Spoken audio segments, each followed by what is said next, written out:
আসসালামু আলাইকুম প্রিয় বন্ধুরা, সবাই কেমন আছেন? আশা করি সবাই ভালো আছেন। মায়ের জন্য খানা নিয়ে আজকের লন্ডনের বিশেষায়িত হাসপাতালে আসলেন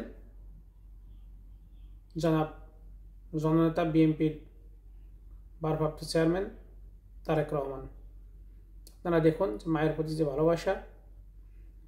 আর বাংলাদেশে একজন মেয়রের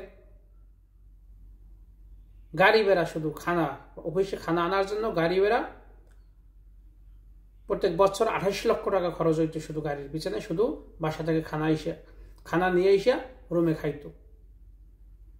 তার বছরে 28 লক্ষ টাকা খরচ হইতো শুধু গাড়িতে। কার টাকা? আপনার আমাদের টাকা। আর দেখুন ছেলে মার জন্য খানা নিয়ে আসছে কিভাবে, কত সুন্দর একটা আবেগী একটা ভিডিও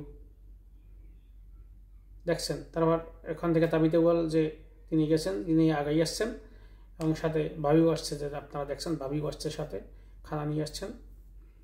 এরকম ভালোবাসা অটুট থাক মা বাবার প্রতি সবারই, যে কোনো গরিব ধনী বড়লোক যারাই থাকুন না কেন, সবারই আমি বলবো এরকম ভালোবাসা অটুট থাক মা বাবার প্রতি, যেন প্রত্যেকটা সন্তানের জন্য এরকম ভালোবাসা থাকে। ভালো থাকবেন, দেখা হবে অন্য কোনো ভিডিও। আসসালামু আলাইকুম।